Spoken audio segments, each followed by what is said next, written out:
YanSim Fanon Wiki. That time YandereDev showed up, guns blazing. By CrystaltheCool. Hello everyone, I hope you're doing well. Anyone up for some drama from 4 years ago? Well, this is the right thread for you. Today's write-up is about one of the shenanigans that occurred on the Yandere Simulator Fanon Wiki, a site with a rich history going way back to the summer of 2015. I should know, I was the third ever user to join the wiki.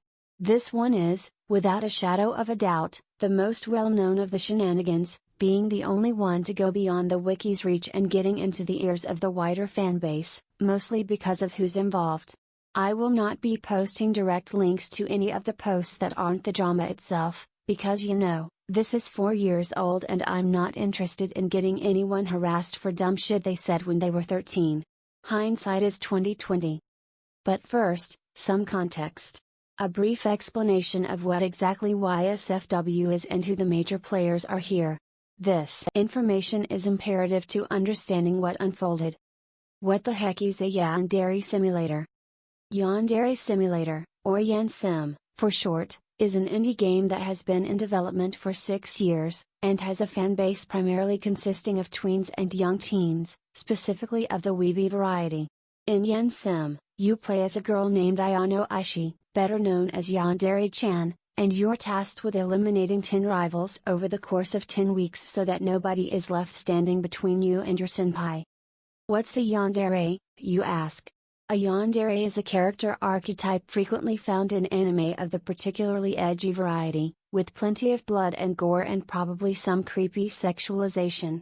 This archetype, at its most basic, is a cute girl who is romantically obsessive of someone to the point of committing several acts of violence, including and not limited to murder. Perhaps the most famous example of a yandere in anime is Yunogasai from Future Diary. There's also a theme song, for YanSim's protagonist, composed by Zanduisboard and sung by Yandere-chan's voice actress. Yes, a game that has never left the debug stage has voice acting. The lyrics are more on the Yan side of the equation, but they give a good idea of what you'd expect to be doing as Yandere-chan.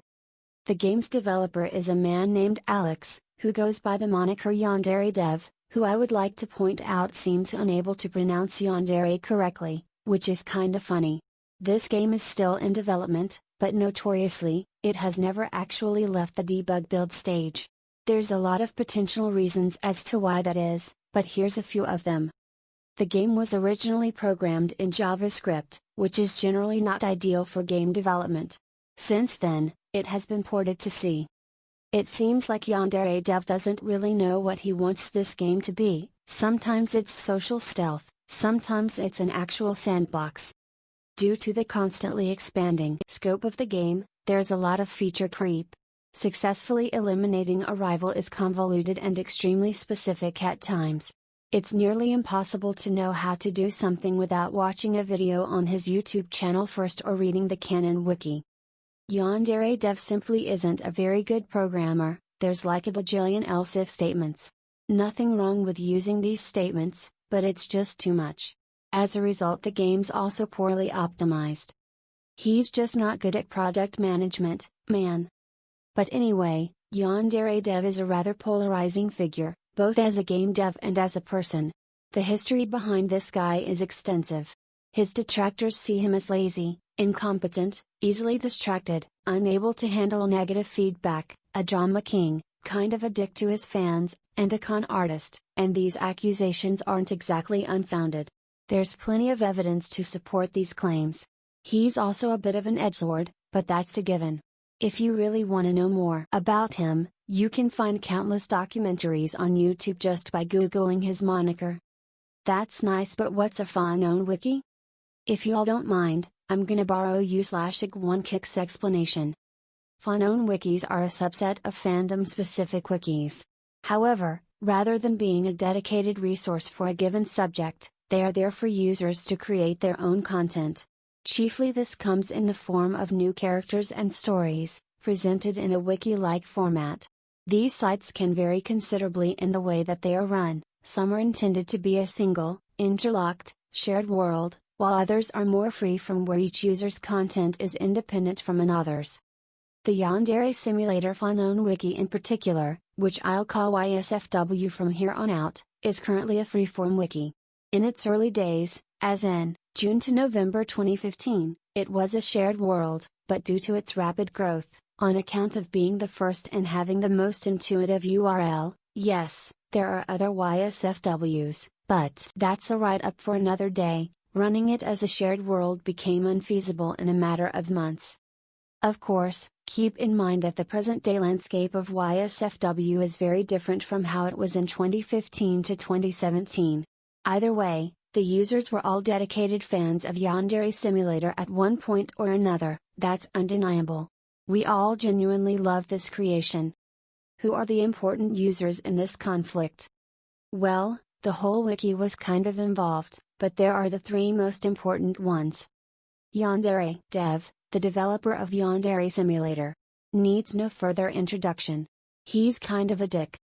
The Legend Dad, an admin on YSFW. Known for being a jokester and kind of a troll. That's what made him both popular and polarizing. Highly critical of YandereDev. Jackbook21, a friend and follower of YandereDev.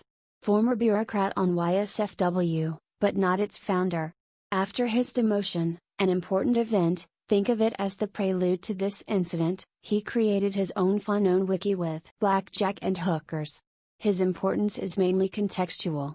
Perhaps I'll do a write-up specifically about his time as a bureaucrat in the future. While there are others involved in the prelude and incident itself, their appearances are one time only and not important enough to introduce here. Should they come up, they'll be given brief introductions. Prelude, the Jackbook21 incident.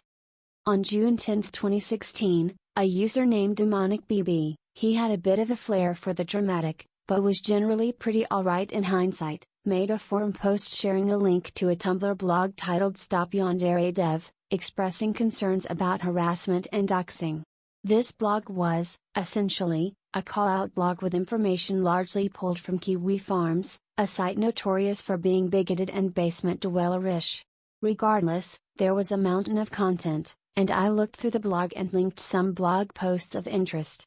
This post single-handedly changed how the rest of the wiki's users at the time would view YandereDev.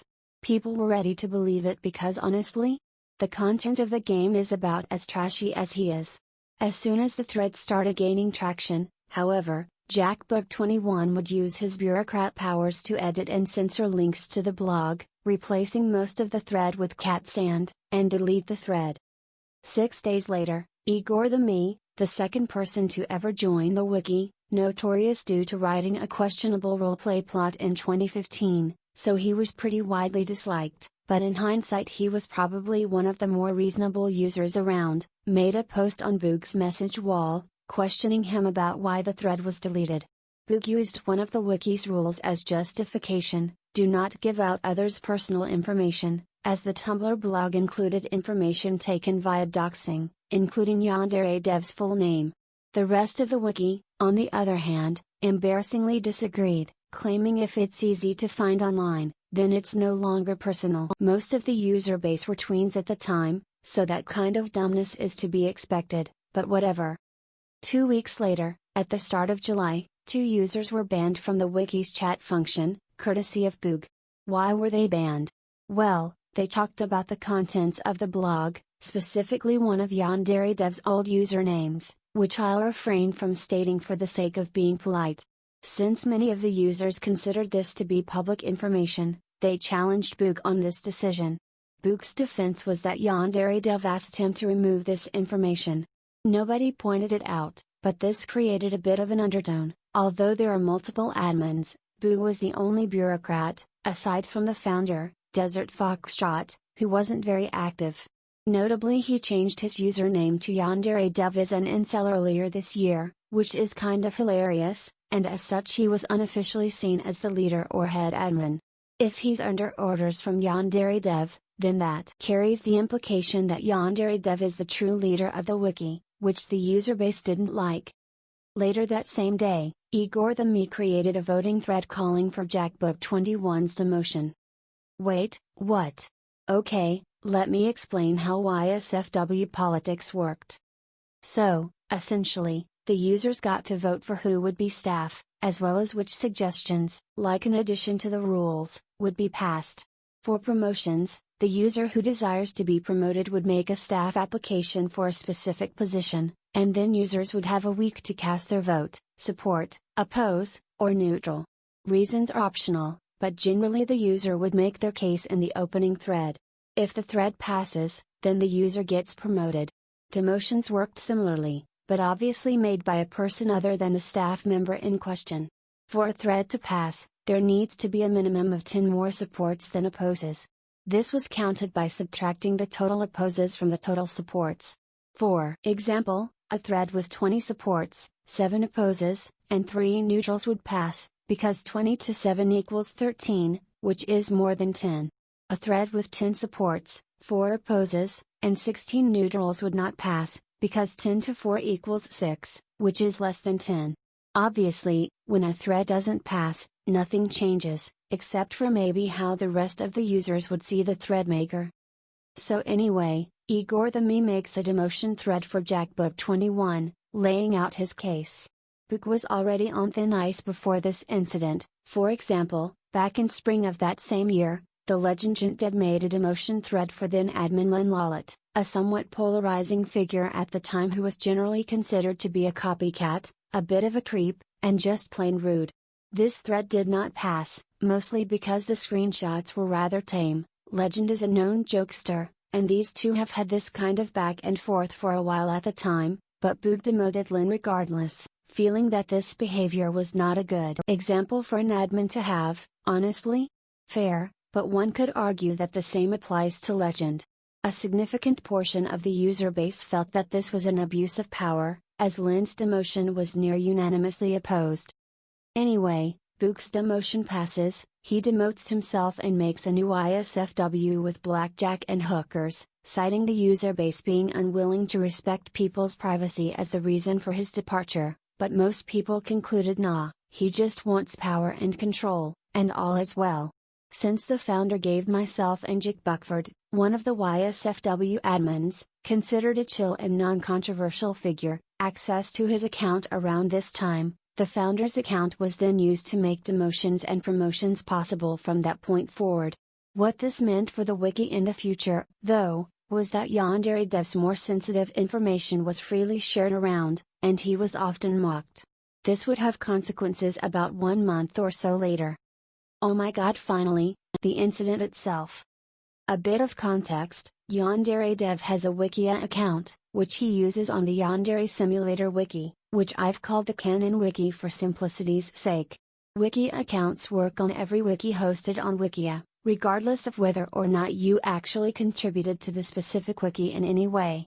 Wikia also sends you email notifications when a user sends you a message on your message wall on any wiki on the site. Wikia also allows any user to remove messages from their message wall, and there is no way to remove this feature, so, in YSFW specific rules, removing messages from your wall is banned as it makes the job of the local staff members needlessly difficult. August 18, 2016. Someone makes a mocking meme Y post on YandereDev's message wall on YSFW, containing information retrieved from Stop Yandev and Kiwi Farms. YandereDev removed the message from his wall, and that same user makes another post on the wall. So, YandereDev visits the wiki's chat room to see if he can get in touch with one of YSFW's staff members, and the first thing he sees is the legend YandereDev, clowning around. YandereDev, after insulting many of the users in the chat, gets frustrated with the clownery, so he contacts a different admin, Jick Buckford. After taking a look around, he mistakes Jick Buckford for Jackbook21, the admin who was demoted. The next day, Legend gives YandereDev a warning, stating that removing others' messages without consulting an admin breaks Rule 7. YandereDev retorts by saying if removing others' messages is against the rules, then that option shouldn't be available to normal users. Legend retorts with "You're not above the rules, hotshot." But anyway, this whole incident essentially invoked the Streisand effect, so now everyone was going up to his wall and dunking on him.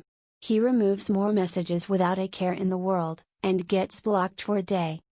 On the 20th, YandereDev makes his infamous "What a Disaster" post. In summary, he explains his side of the story, calls YSFW a trash heap of a community with embarrassing administration, and bids the wiki adieu.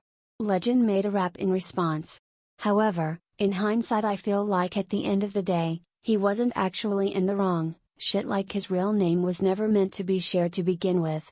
But anyway, later that day another admin, Horizon Fudgy, a very well-liked admin, and the only currently active admin today, sends him a message explaining why the no removing messages rule is a thing, pointing out that he basically ignored her when she was in the chat, and attempts to do damage control. This damage control is in the form of this announcement: Horizon requests that users stop leaving YandereDev messages of any kind while she attempts to find a way to make him unmessageable. The next day, in that same thread, she shares one of their email exchanges with the user base. She then states that he deserves all the hate he gets for shitting on my friends and my wiki and wasting his time on insane insults instead of working on the game. YandereDev makes a memorable response, highlighting his 4chan roots. And that's that. Okay, cool, so what now? Well, with the user base disillusioned and pretty certain that the game's never gonna be finished, but not wanting to leave their friends behind, they stick around on the wiki. But the landscape was changed forever. After that, cliques were truly formed, and everyone became hungry for power. Demotion threads were made left and right. But that's an era for another time. These days, the users have patched things up with each other, and now we hang out on our Discord server. It used to be YSFW themed, but we later cut it off from all ties to the wiki. As for who's actually on the wiki, it's just a bunch of modders who probably have no idea what went down in the summer of 2016. As for YandereDev, well, he's still kind of an ass and none of the users are interested in patching things up, which is fine with me. Why did you even write this? I like to think of myself as a historian, and everyone else who tried talking about this incident in one of their YandereDev call-out videos got important details wrong. My goal was to create a mostly unbiased, as accurate as possible picture of what happened that summer, which is why I didn't take as many potshots at YandereDev as much as I normally would. I hope you enjoyed this odd piece of YSFW history. If you have any questions, feel free to voice them. My apologies for the extensive length, I know that makes this difficult to read. As stated up top, please don't harass anyone involved, that's shitty. Magic the Gathering, the Wagon by VeniVidiVelcro. This is a long post. If you know Magic's formats, skip the first part. If you know about the Pioneer meta, skip the second. Magic 101. Magic is a venerable, 25 years, trading card game, with millions of players around the world. Generally speaking, Tayreea's a new expansion with a mix of reprinted and original cards released every 3 months or so. The company which makes Magic, Wizards of the Coast, releases banned and restricted announcements on roughly the same schedule, announcing if cards are banned in official events. There are lots of ways to play Magic, each format allows different expansions and therefore has different prevalent decks. Legacy and Vintage are free for all, and Modern permits anything newer than 2003. Finally, Standard consists of everything released in the last 2 years. This creates an obvious problem. When Standard decks rotate, age out of the 2-year pool, there isn't really anywhere for people to use their cards. Most Standard cards aren't strong enough for older formats with much larger card pools. Enter Pioneer, a new format created in October 2019. Pioneer includes cards from 2012 to the present, so many Standard decks that couldn't hack it in older formats had a chance to make their mark. The format was announced with almost no banned cards, but weekly ban announcements to help the metagame quickly evolve into a good place. The rise. And for a while, it worked. Some broken combo decks and individual cards emerged, ban announcements swiftly knocked them out, and the meta kept developing. The weekly ban announcements continued until January 13, when the metagame reached a fairly stable spot with a wide variety of decks, aggressive, controlling, and mid-range, with a dash of combo, competing for the top spots. This timing would prove to be unfortunate. On January 24, a new expansion was released, Theros Beyond Death, THB. This expansion was extraordinarily strong, and it wound up creating not one, not two, but three extremely powerful combo decks, which end the game quickly and in ways that are difficult for opponents to do anything about. The older formats all had the tools to deal with these decks, or had stronger alternatives, but Pioneer was a metaphorical deer in headlights. These decks were on everyone's radar, and they soon began to take up more and more of the metagame. Looking at the three events after the release of THB, we see that they compose 26%, 29%, 40%, and 46% of the decks in tournaments, pushing decks that can't beat them out of the format as they continue to become more refined and streamlined.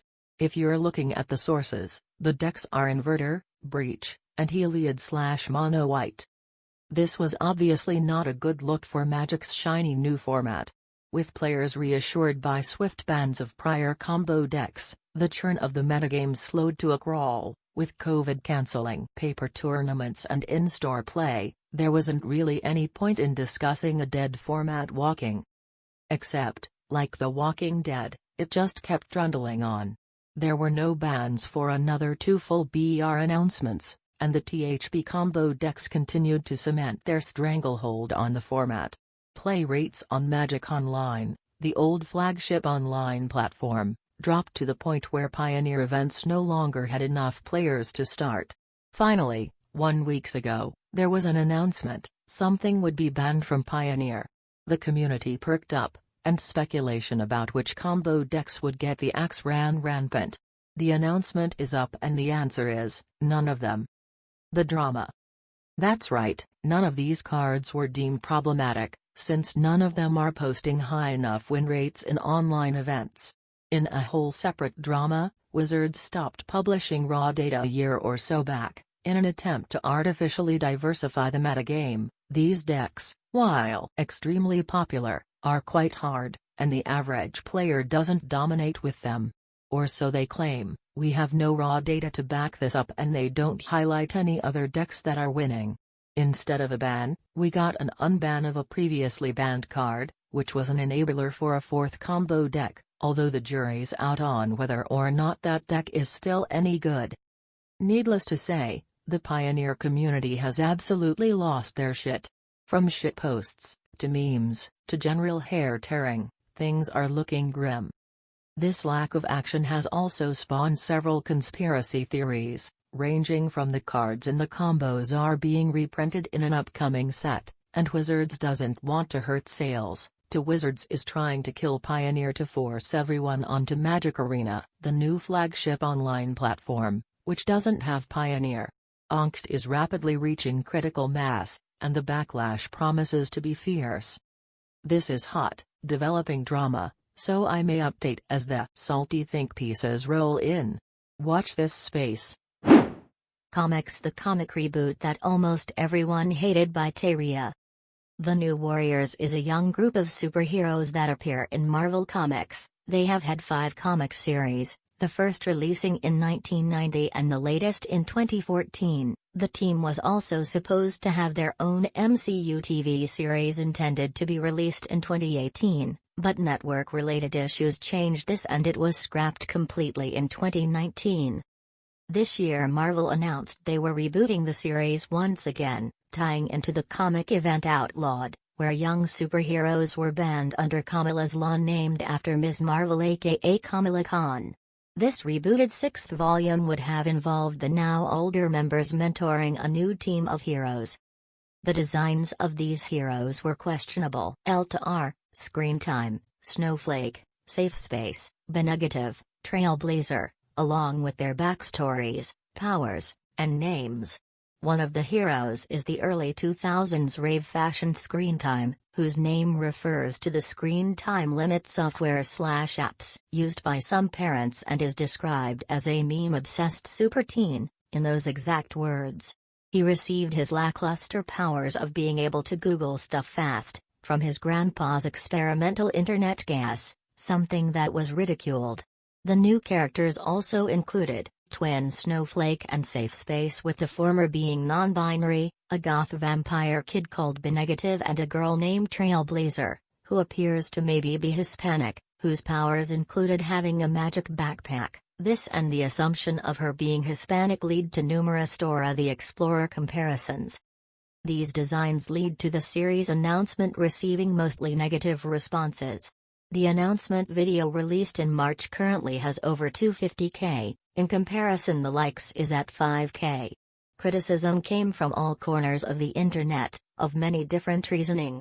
Overall criticism was on the awkward costume design and how do you do fellow kids vibes the characters' designs gave off, with the whole meme-obsessed super teen thing.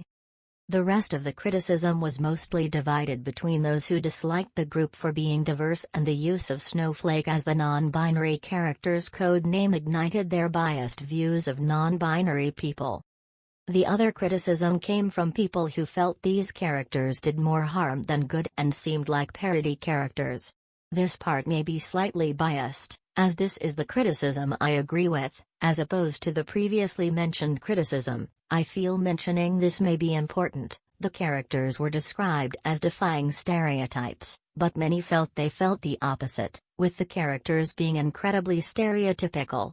The characters Snowflake and Safe Space are supposed to be about used derogatory terms as a badge of honor. The name Snowflake being a term used to insult LGBT people and other marginalized groups, and Safe Space, from Wikipedia, refers to places created for individuals who feel marginalized to come together to communicate regarding their experiences with marginalization. Many felt Marvel naming the supposed first / non-binary character as a term used in an offensive way to non-binary people offensive. I described Snowflake as the supposed first non-binary character, as Loki and Shavan, Runaway's character, existing. However, this is rarely brought up in comics / other media, and both of them are aliens / shapeshifters, which is a common occurrence in non-binary characters, which makes Snowflake the first human non-binary character, and the first who isn't non-binary because of magic / sci-fi reasoning. I've seen criticism about the exclusive portrayal of non-binaries as aliens / shapeshifters etc. An example is here. The comic was set for a April 15th release, but as the release date got closer the comic was delayed to June for a digital comic release instead, due to the closure of comic shops because of coronavirus. It was then later delayed to July. It was then removed from Amazon's digital comic seller Comixology, and the comic database Previews World. Recent Marvel solicitations, a term used for previews / listing of upcoming comics posted months before their release, also don't mention it. I assume the comic was silently cancelled, as comics have been solicited but remained unpublished in the past. It could have also been temporarily put on hold to be rewrote / edited possibly and then published in graphic novel / trade paperback, TPB, format instead of as individual floppy issues because several websites still have listings for the TPB, stated for a 27th of October 2020 release. This is seen on Amazon, Book Depository, Barnes & Noble, Target, and Dimax. Pro Wrestling: The Speaking Out Movement and Its Effects on the Pro Wrestling Landscape by Tallowface. Over the last week or so, a major movement has been occurring in the pro wrestling world, the Speaking Out movement, exposing sexual assault / harassment from prominent pro wrestlers. Along with some prominent allegations that seem to have been debunked as false or not sphere, such as the ones directed towards Tyler Bate, Trent Seven, Justin Roberts, and Jim Cornette, there have been allegations that seem to have a lot of truth to them, and many wrestlers are currently being cancelled / blacklisted, with the fandom of course being divided between those who seem to take allegations seriously and those who don't want to confront it. The major allegations are as follows. David Starr, accused of physical, mental, and sexual abuse by a former girlfriend, whose accusations also include sexual assault, and whose story has been supported by others and has had other victims speak out against him. Starr was a very prominent independent wrestler primarily based in Great Britain, known for leading the pro wrestling unionization movement. He was quickly blacklisted due to the severity and number of claims against him. After the accusations against Starr, Many other British wrestling figures started having their misdeeds aired, including Travis Banks, prominent British wrestler working for many British independent promotions as well as WWE's UK branch, accused of severely manipulating and abusing former girlfriend, who was 17 when they dated. Many UK indies have blacklisted him. WWE has not released a public statement. Jack Gallagher, works for WWE in their cruiserweight division, accused of sexual assault. Was released by WWE and all mention of him was quickly scrubbed from their website. Lee Harrow, works for prominent UK indies as well as WWE's UK branch, accused of sexual harassment, has been seemingly blacklisted by many UK indies but WWE has released no official statement. Jordan Devlin, very prominent British wrestler who works for WWE, received much attention over the last year due to his work on the UK independent scene as well as WWE, accused of sexual abuse. WWE has said they are investigating. Marty Scurll, prominent for his work both in the UK and the US, currently a top star and the head booker for Raw, accused of sexually assaulting teenage girls, no current action taken.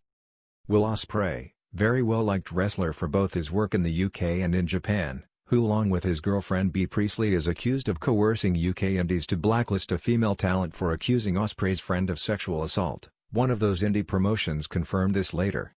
No action currently taken. Jimmy Havoc, currently signed to AO, accused of physical, emotional, and sexual abuse of a former girlfriend. A has stated that he has been in rehab for addiction issues recently, and that when his rehab ends they will re-evaluate his position in the company.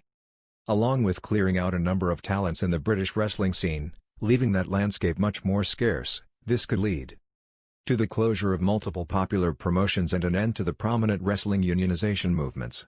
Fans have been deluged with accusations over the past week, and prominent figures in the wrestling community have been trying to figure out what's true and what's false. Of course, fan reactions are no different to when anyone is accused of sexual misbehavior, with some staunchly defending all predators, some calling for all accused to be fired, and many reactions in between. Its effect in the wrestling landscape is yet to be ascertained, but it will be big. Continued in comments due to posting issues, some of the more interesting stuff in there actually, so please take a look. Paper planners. Erin Condren, one of, if not the biggest name in the paper planner hobby community, is cancelled. Turns out a graduates' Lives Matter march where you show off your tone-deaf privilege is a terrible idea. By Chazzyphant. Erin Condren is a huge part of the planner community. Her items aren't really my style, but anyone who is involved in the planner community knows who she is. What is the planner community, you ask? There's a whole marketplace, mostly through craft and hobby stores, for paper planners, that use stickers, markers, and other paper craft items to decorate a specific planner, mostly for fun and as a hobby. The planner community is people who specifically call planning, meaning the process of creating paper planner pages, a hobby or even a job, as there are tons of YouTube, IG, and FB influencers in this space. There's even a conference, Go Wild, every year. From Distractify article link. She went from being a stay-at-home mom to building a multi-million-dollar brand from the ground up, and now, she's one of the biggest names in the planner community. Erin Condren, a mother of 4, has been adored and labeled an inspiration by countless fans since her business took off. But now, it looks like everyone's favorite planner guru is in hot water. In short, edited for clarity, when her twins couldn't attend their high school graduation, Erin decided to organize a march, and mentioned that she was inspired by the recent protests and/or use the recent BLM as a plausible deniability/cover, if caught or called out, for what was really a party, not a protest of any kind. To be frank, I'm not sure this is racism as it's being shorthand described as, but it is misconduct, and using protests to your advantage, hugely racially tone-deaf, entitled and clueless. As the article explains, the experience of previous BLM marches apparently helped spark the idea of creating a new march so that the seniors could party together. So at 6:30 p.m., an hour after the graduation ceremony, hundreds of seniors flooded Pier Plaza in downtown Hermosa, still sporting their caps and gowns. To make matters even worse, they didn't practice social distancing, and many were not wearing a mask. Kate said, "We hugged. We cried. I cried. Countless fans are now canceling Erin Condren for exploiting the Black Lives Matter movement. A lot of fans are disappointed in Erin for doing something so insensitive and hurtful, especially in a time when the black community is calling for help. She and her family basically used their privilege to abuse the freedom to protest, and the fact that they carelessly gathered without using caution in a pandemic is a big shock to many. Edit. A very helpful comment explains in more detail exactly what the issue is here. They were told not to assemble for graduation. Period. Link to original article. The Distractify article was summarized from the day the graduation committees received word the county had squelched their small group plan. Student body president Condren texted classmates on GroupMe, the app used during the school year to inform students about dances and games. The county could ban students from gathering but not from marching. So instead they decided to do a parade, a march.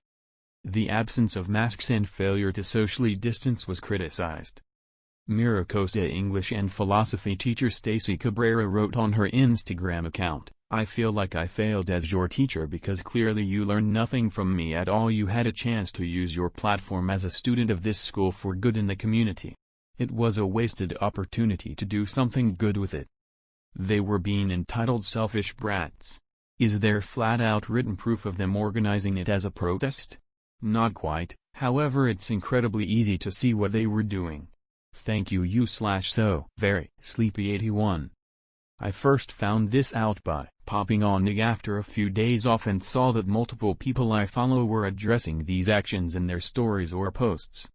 The planner community has several faces. The conventional side of planning is more on the happy planner and Erin Condren side, but there's also a side of indie planners, as well as many niche-style planner makers and sticker makers. I personally don't engage much with the big planner and sticker makers, but this is rippling through the planner community and thought it was worth bringing up in case there are any other #planner babes here in HobbyDrama. This is not the only HobbyDrama to come out of the community, but this move, of canceling such a highly visible and powerful brand, is big and dramatic. Dungeons & Dragons: Wizards of the Coast and Depictions of Race in Fantasy RPGs by garreteer. If you thought Wizards of the Coast racism drama was confined to Magic: The Gathering, boy are you in for a ride. I won't rehash other issues that work has with racism, they're covered wonderfully by you/QuartzPaladin here, but suffice to say that work has a history with problematic depictions of race in their settings and as a company itself. If you weren't aware, while Wizards of the Coast produce Magic: The Gathering, they're also the company behind Dungeons & Dragons. The most recent edition, 5th edition, is wildly popular relative to previous editions of the game. Mostly, it's been independent of issues of race that seem to plague Magic: The Gathering, and I believe that this is, in part, because of the fact that any dungeon master ultimately controls the setting, and they can do away with problematic things as they like. It's a very locally controlled hobby, unless you might be involved with Adventurers League, which I'll get to later. That said, even though 5th edition is relatively recent, it came out in 2014, it is not free and clear with some of its depictions of race, and this has come under additional scrutiny for obvious reasons lately. For clarification, race in the context of Dungeons & Dragons doesn't quite mean the same thing it does IRL. Player races vary from orcs to goblins to elves and bird people, called Aarakocra, not to mention the wide variety of monster races. Indeed, race might be more accurately titled species, as there are obviously vast differences between a bird person and a goblin that there aren't when we typically talk about race. However, even this distinction is muddled in DD, as different species can procreate with one another and produce fertile offsprings, like humans and elves making half-elves or humans and orcs making half-orcs. Races typically each come with their own ability score increases. Half-orcs are stronger and have a higher constitution, for example, while gnomes have a higher intelligence, and various abilities that only their race typically has. For example, elves are resistant to certain kinds of magic due to being descended from fae/fairies, dwarves get additional hit points, etc. Obviously there are some essentialist qualities ascribed here, with different races inherently being a bit better at different things, though most people don't necessarily view this as bad within the context of fantasy races. More problematically, DD's alignment system is also involved in races, and ascribes natural alignments to different races. Here is the description for half-orcs, for example. Half-orcs inherit a tendency towards chaos from their orc parents and are not strongly inclined towards good. Half-orcs raised among orcs and willing to live out their lives among them are usually evil. Emphasis mine, you can see some of the problems with saying an entire species of individuals aren't inclined towards good, especially if they're player characters, who ostensibly should have free will. This problem is coupled with problems people have with DD's alignment system in general, which you can read more about here. Suffice to say, the lines between different alignments are muddy, and many creatures have inherent alignments. Back to some of the main controversy, though. In light of the WARC removing some racist cards as linked above, some in the community have pointed out other pretty problematic things in DD settings, particularly in Curse of Strahd, a very popular campaign module for 5th edition.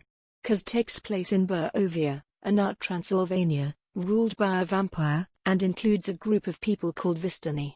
Vistani are basically every bad stereotype about Romani people, being thieving, child-stealing folk who give people the evil eye.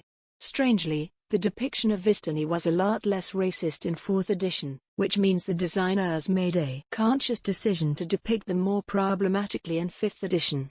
This post goes into more detail on this controversy. In light of all of this, DD's designers have taken a closer look at how they depict race in their setting.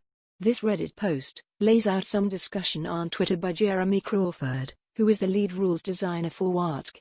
More officially, WARC made this Diversity in Dungeons & Dragons post a couple days ago outlining some changes they plan. Among them include changing the depiction of the Vistani, hiring on diverse staff, making certain races more morally complex than they're all evil, and, most controversially, later this year, we will release a product, not yet announced, that offers a way for a player to customize their character's origin, including the option to change the ability score increases that come from being an elf, a dwarf, or one of DD's many other playable folk. This option emphasizes that each person in the game is an individual with capabilities all their own. You might think this is pretty innocuous, but a lot of people are quite upset over changing the balance of the game. Ability score increases are quite powerful, and if you're a min-maxer player, you pay a lot of attention to those in designing your character, and for changing what they view as quite natural differences in ability between different races. Needless to say, there's been a lot of discussion in the community about this. People are pretty upset, and the discussion seems relatively split both ways, with perhaps some lean towards the current system. But wait. You might say, didn't you say that DMs can put whatever they want in their games, regardless of what official material says? Why does anyone care? Well, mostly yes. However, a popular service offered is called Adventures League, which offers more organized play at game stores. Though I've never been to one, I understand that they're fairly popular. What DMs can include in these is more tightly controlled to the official materials and adventures, so they don't have much leeway in deviating from the main rules. This makes what WARC officially releases a lot more relevant to them. Altogether, this piles on top of the already existing WARC drama, though I don't think the response is necessarily bad here. Ultimately, I think WARC will introduce some optional rules for changing up how race works, and change some of the problematic language, and most DD games will continue mostly as they did before.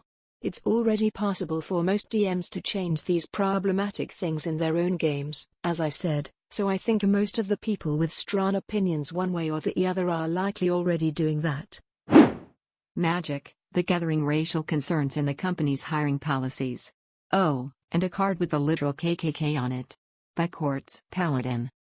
Okay, so there's a lot of Magic: The Gathering, heretofore known as MTG, in here lately. That's cool.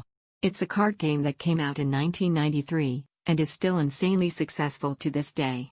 If you've ever seen a comic or cartoon making fun of a card game, they're making fun of Yu-Gi-Oh! Or Magic: The Gathering.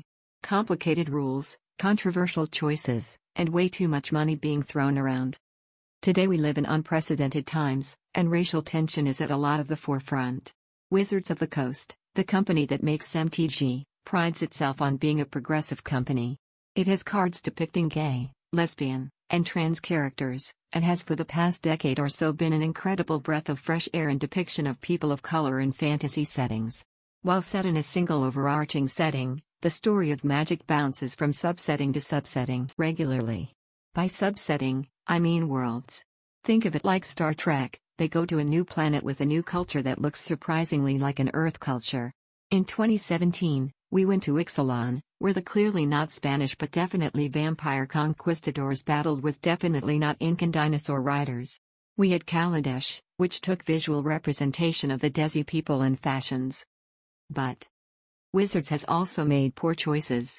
Just look in the history of this subreddit about Nissa and Chandra, a pair of women who never expressed romantic or sexual interest in anyone but each other, even professing their love for each other in a book at the beginning of this year.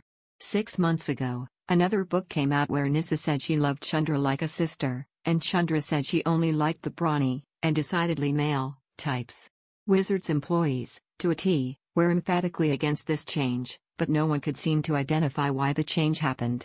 But it was note that Wizards of the Coast's public apology could not be viewed from China, Russia, or other countries with strong anti-LGBTQ laws. As we live in a world where we actually seem to be addressing racial tensions, specifically in regards to Black people, things have been happening. On June 8, a Google Doc was written and posted on Twitter by Zaim Beg. He was a contributing editor, then editor-in-chief for Major Magic, the gathering retailer and strategy website channel Fireball. It was a long post about the corporate environment of Wizards of the Coast. That Black applicants are often turned down for not fitting the culture, and rarely are Black voices listened to for Black characters. Zaim lists again and again and again and again the ways that, taken individually, or even half of them, would be dismissible as coincidence. But when such a weight of them are presented, are hard to view even favorably as anything other than the result of systemic racism. These words are important, real, and valid.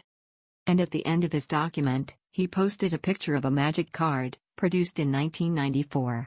That card was named Invoke Prejuice. You can see it at the end of the previous link, but I'll explain it. The artwork, which always hits the eye first, is a ghostly picture of a man wearing the pointy-hooded robes of the Ku Klux Klan, a violent white supremacist group known for murdering Black men and women, in addition to their other violent intolerances. The figure is carrying battle axe, and there are many more behind him. That's the artwork. The game effect is simple. Invoke Prejudice makes characters not like its owners twice as difficult to use. I can bore you with game mechanics and explanations, but fundamentally, that's it. If you're different, work twice as hard. In addition, in the sorting system used by MTG, the Multiversal ID, a Dewey Decimal System for cards, Invoke Prejudice was assigned 1488. 1488 has some meaning associated with it. So for 24 years, there has been a Magic, the Gathering card with the KKK on it, with symbology for a white supremacist Nazi. Oh, and the artist Harold McNeil has gone on to focus his artistic career on making Hitler into a religious figure. To use the /HobbyDrama /catchphrase, everyone lost their goddamn minds. As you can imagine, a hobby that involves reading skills, math, logic, and lots of disposable income tends to skew towards more middle-class people who are able to not engage in racial tension in their daily lives, and many people attempted to keep doing so. Of course, many people also stopped to look at where they really were, and started to pay attention. More voices, emboldened by Zaim, spoke up. Some people were afraid though, that Zaim's use of the Invoke Prejudice card at the end of his letter was going to distract too many people. It's a 24-year-old card, they have plenty of cards they wish they never printed, nobody at Wizards even still works there from when that was printed, and stop erasing history. You can't undo racism, stop trying to hide it, you're the real racist level of shouting happened. What everyone did agree on was that Wizards needed to address what was being said. They always branded themselves as being very accepting and tolerant. What would they do? They couldn't just make a black hire happen, and previous apologies had rung so hollow you could mount them in a bell tower. No one was ready for what Wizards did.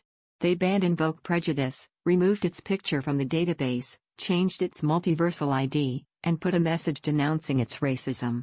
We have removed this card image from our database due to its racist depiction, text, or combination thereof. Racism in any form is unacceptable and has no place in our games, nor anywhere else. and they did it for 6 other cards that were not looking good. There's been confusion about some of them. Sidebar on Magic's colors. In Magic the Gathering, as a game, it all revolves around 5 colors: white, blue, green, red, and black. These are game mechanics, but also themes. Green is wolves, elves, and unicorns. Blue is birds and whales and fairies, red is dragons and goblins. White is human society, angels, and cats. Black is zombies, vampires, and demons. Humans do exist in all 5 colors, but are represented pretty well racially around the wheel. There are white creature cards that are black humans, and there are white humans that are black creature cards. As I said above, MTG has been pretty good about this. In the past 2 decades. Some of them have reference to cleansing while destroying all black, capital B, see above sidebar, creatures, which people have construed to be wizards believing it to be ethnic cleansing. There is stone-throwing devils, which many people, including myself, learned to be a slur against Muslims. Pradesh gypsies, which many people did not know that gypsy is a slur against the Roma people. Of course, in prison, the artwork featured a black man in chains. Crusade and jihad are a lot easier to understand. A lot of people are upset about this. A lot of people are vocal about this. The MTG subreddit had to start locking threads just keep up with the flow. No one is happy with what Wizards did. It was a quick and simple answer that they could make visible, without addressing the stance that brought it up. The Chandra/Nissa flop is still echoing loudly in people's minds. Some people are stopping to look and learn at what is going on. Some people are terrible. Here's a thread with both. So a card from 1994 is being used as a focal point for a lot of systemic issues in the corporate structure of a card game company that is very vocal about its love and tolerance. Nobody is happy, the company is quiet, and a lot of people are asking how you can handle the cognitive dissonance of a multi-million-dollar world-spanning game where a gay biracial royalty, 2016, Asian trans woman warlord, 2015, and a super genius black man who is a master of time magic, 1996, 2005, 2020, can all sit at the same table with a real-world hate group that still exists and still wants to hurt people today. Funko Pop collecting or putting the fun in Funko by _the_great_spootany_. I will preface this by saying that I was not present for the original drama, but joined the group just in time to watch the entire thing unravel in grandiose fashion. This is a retelling from posts as witnessed by me as this all came to light. Some of my timeline is probably off since I wasn't able to find actual dates from the page. Semi-throwaway because I don't actually know where this went legally, so I don't want to get too detailed, and my main gives away location. For those that don't know, Funko Pops are small plastic collectibles with oversized heads that are made in a variety of lines and licenses: musicians, Marvel, anime, DC, Disney, etc. Some of the pops that were released back when Funko originally started selling them, before they were well known and were being produced in much smaller numbers, are now worth a ridiculous amount of money. For example, the metallic and glow-in-the-dark, GITD variants of Boo Berry, Frankenberry, and Count Chocula, as well as the versions of Freddy Funko, Funko's mascot, dressed as those characters, are worth upwards of $2,000 to $3,000 plus each. The most expensive pop currently listed on their app is the Get Clock or Orange Chase. Now chases are 1 in 6. Back in 2012 this particular pop had just 12 total released, for $13,300. And that's when one actually comes up for sale, which is maybe once a year. A lot of highly collected lines require pops from 5+ years ago in order to be complete, Adicons, DBZ and DC being some of the big ones. There can be quite a bit of money to be made for people who have a stash of older, desirable pops, especially on waffle pages. Waffles are essentially raffles, with a letter changed because they're against Facebook STOs and the pages will get shut down if FB figures it out. By raffling chances to win the pop, people can get a chance to win a grail for cheap, and the host of the waffle gets 20% more than they would just selling the pop for list price, sometimes more if it's really desirable and carries multiple rounds. So the local buy/sell/chat page that I was on had a sister page that ran waffles, most of which were ran by the founder of the page, and his best friend, in the early days before a lot of other collectors had joined and started running their own waffles. This page had been phased out for unknown reasons just prior to me joining, so I was never actually a member of that group. But the members on the sister page that I was on loved Founder Dude. He was all over the page, welcoming new members, hooking people up with older, rare pops for really good deals or trades, just generally schmoozing. He would always talk about doing good deeds and being friendly in the community, and would occasionally show up at live trade events or random members' doorsteps with a pop he knew they'd been trying to get for a while. He even had a slogan. I woke up one morning and started browsing the page, and there was a thread where someone had posted that the founder had ripped them off in a waffle that had been run over a year ago. No one could believe it, everyone was commenting saying no way, not him. And wanting proof. And then somebody else commented and said they knew someone else who had been saying the same thing for months and had been blocked from both Facebook pages by the founder for trying to say something prior to this. Op finally replies on the post alleging that founder and friend had set up a waffle for a pretty rare, expensive grail, one that was in line that was extremely sought after on that particular page, and had rigged the ticket draw so that the winner was a fake account created by the founder and friend. Essentially, they took in $3,000 for a waffle, my guess based on the pop's value plus extra percentage for waffling it, and rigged the draw so they also kept the super rare pop. After questioning why the winning ticket had been off camera for the briefest moment before the number on it was shown to the camera, Op said he was kicked off of both pages and blocked. At the time, he didn't even think it was a huge scam. He just thought the dudes were being sloppy running the waffle and didn't like someone trying to say something about it publicly on the page. This was also in the early stages of the group, before everyone knew everyone, and word would have gotten around much more quickly. In the next couple hours, word gets around and admins who aren't friends founder or friends start adding back people who had been blocked for saying something when it was originally happening. These people start posting similar stories about early waffles. Something slightly off with the draw, ticket draw was off camera for a split second, random number generator glitched or couldn't be verified as a true random generator, or some other slight inconsistency that shouldn't be there in a properly run waffle, especially for that expensive of a pop, and the winner being an unknown person new to the group, aka unverifiable, fake account run by founder and friend to keep the pop, or occasionally friend's cousin, who originally denied helping them and then suddenly left FB after it became pretty obvious she was lying. It starts getting narrowed down to certain specific pop waffles from when the page first started. Later that day, the founder pins an announcement at the top, saying that he wants to come clean and admits to all of it. Scamming people out of money, how he rigged the waffles, which ones were rigged, confirming the ones everyone had figured out plus a few more random ones, and why they did it. He said he was going to refund everyone from any waffles that hadn't been run cleanly. The entire page loses its collective shit. Obviously everyone who participated in any of the rigged ones is furious, and the few who had figured it out and basically been blocked and ignored by the community when they originally said something were feeling extremely self-righteous, understandably so. People who had participated in any waffle were all complaining that they thought theirs had been rigged too, even when neither of the dudes had been involved and it was a clean loss. People who hadn't even participated in a single waffle were going off about it. Everyone was saying all the good deeds and community cheer had been spreading was BS to soothe his conscience, which it probably was. And everyone was on a witch hunt for the dude's friend. Founder had made a full confession, apologized and immediately started trying to make it right. A lot of people were already posting screenshots that he had PayPal'd them back the money they had spent on the rigged waffles. Politicians could learn something from how well he handled the fallout, and for the most part it seemed genuine.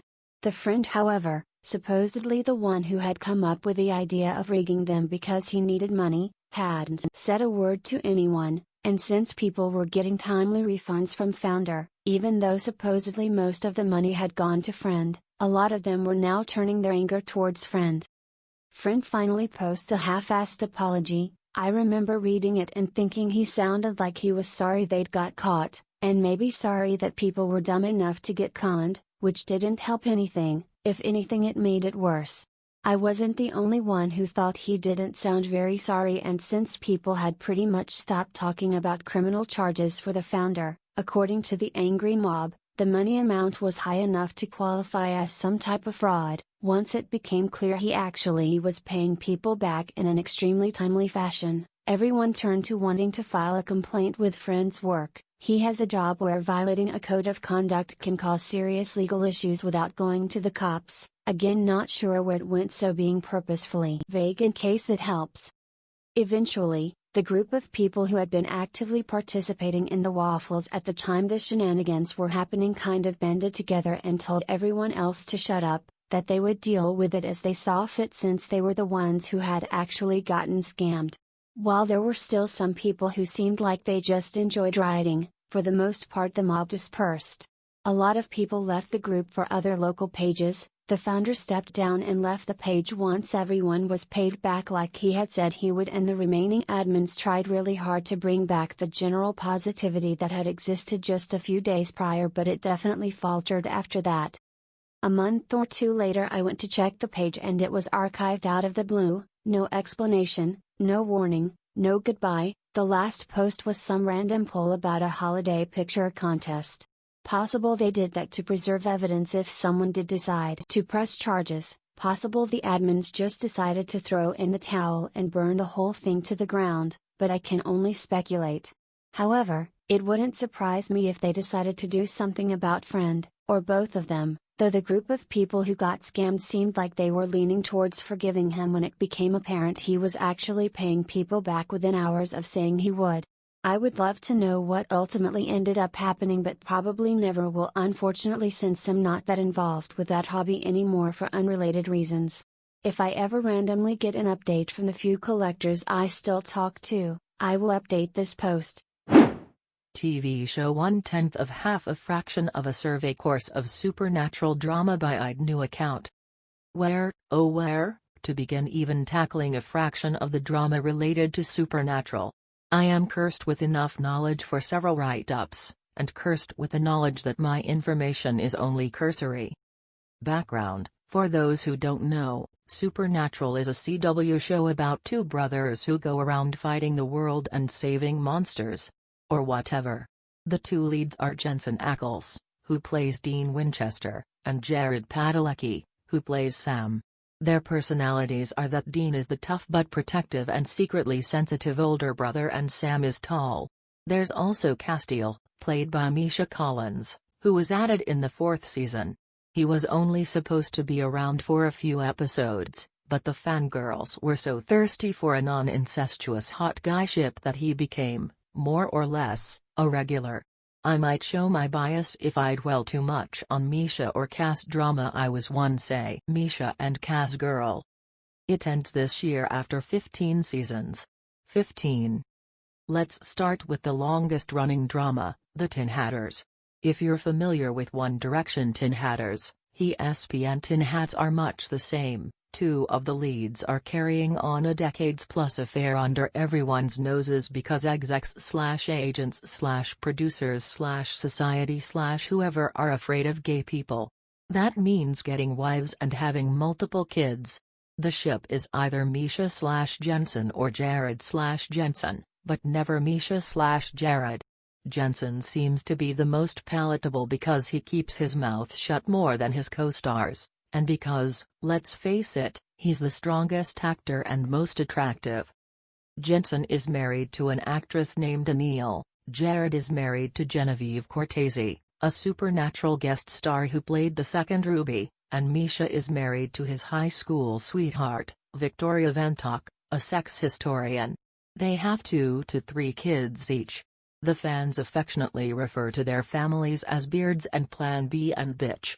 Jensen/Jared. Jensen and Jared are two Texan boys who, by all accounts, instantly hit it off-screen, and their chemistry is apparent on screen and in cons and interviews. The fact that they play brothers doesn't stop everybody, but it's enough to deter a number of people from shipping Sam and Dean but not Jensen and Jared. These guys are obviously best friends who openly call each other brothers and worked together for 15 years and share their lives in a way most people can't. Which means they're gay.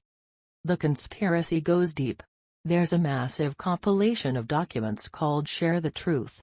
There's a 15-year timeline of their relationship status, such as fights and disagreements, based on their body language at conventions, clothes they allegedly shared, places they lived in, etc.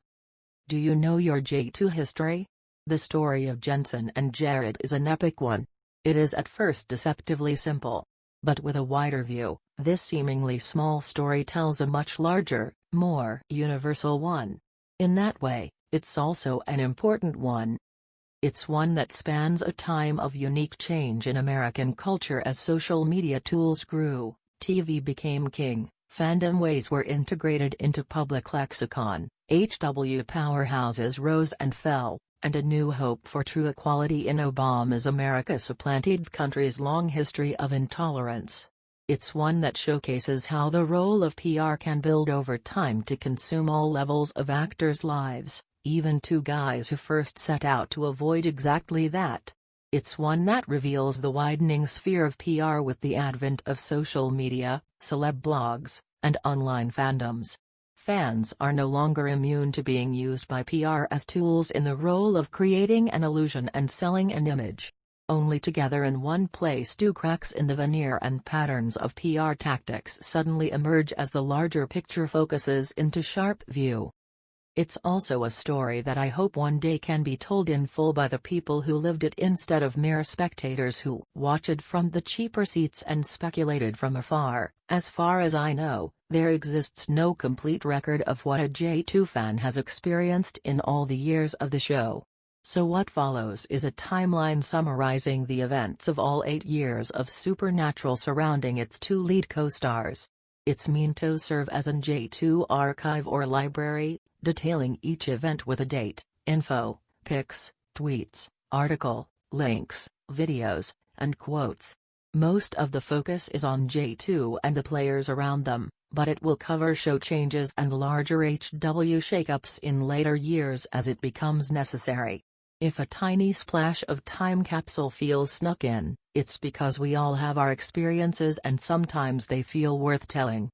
This is not the work of one lone loon, but of a like-minded community, and it's ongoing today.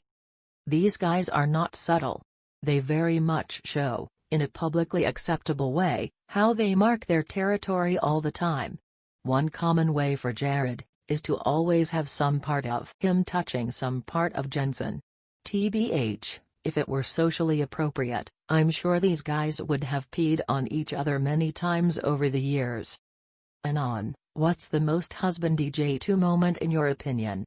They are so f/domestic all the time, it's really cute. Answer. That is a though question.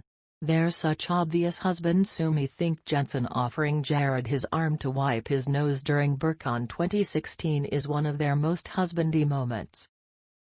A gif of the moment /. He doesn't even think about it.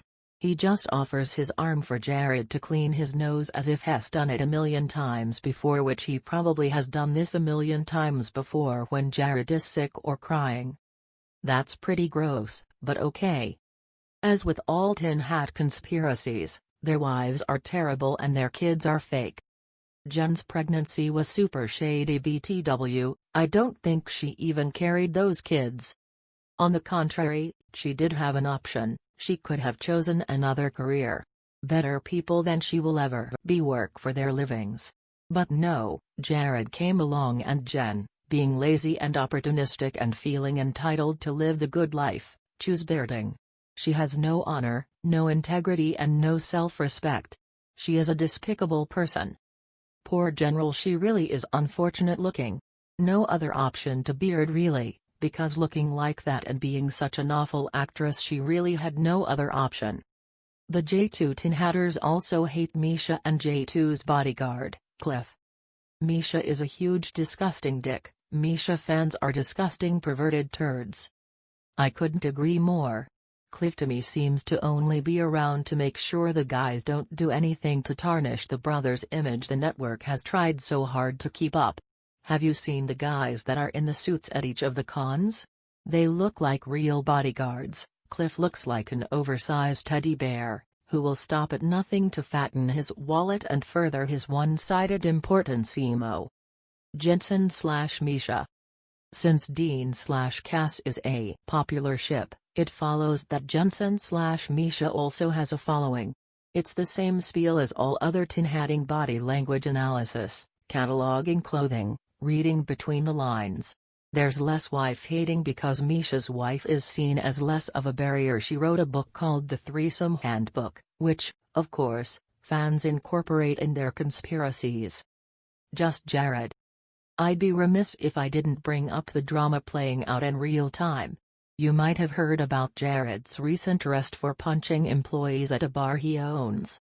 As you can expect, his fans are eager to blame the people who recorded the videos. They're quick to ask what the employees did wrong to get Jared to punch them out. One posted, "What did they do to trigger my son?"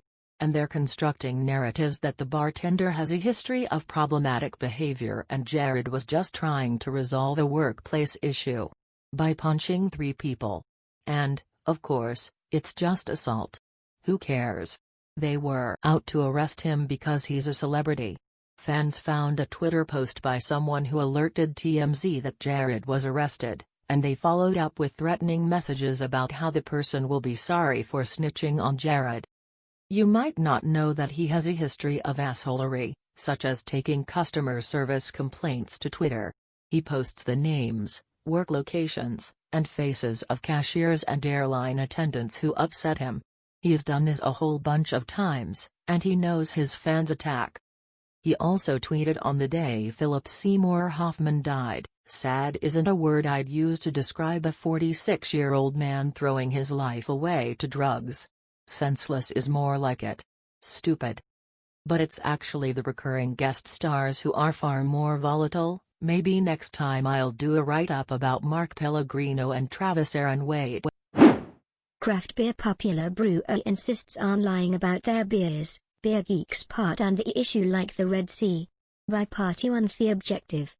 Let's preface this with me categorically telling you I am not going to say which country's beer scene this concerns. If you know about beer, start from the 8th paragraph. I like good beer. That means, by my standard, a beer that tastes good, hits the spot, and has some artistry put in the process of brewing, even if it means using extracts and aromas to achieve the desired effect. I do not like being lied to, however. To fully understand the background, let's go back, far, far back, to the Middle Ages, which were magic. Then, the first iteration of Reinheitsgebot happened. It's called German Beer Purity Law, and basically regulates how, and from what, the beer is brewed in Germany. It states that only ingredients in beer are supposed to be barley, hops, and water. And that's it.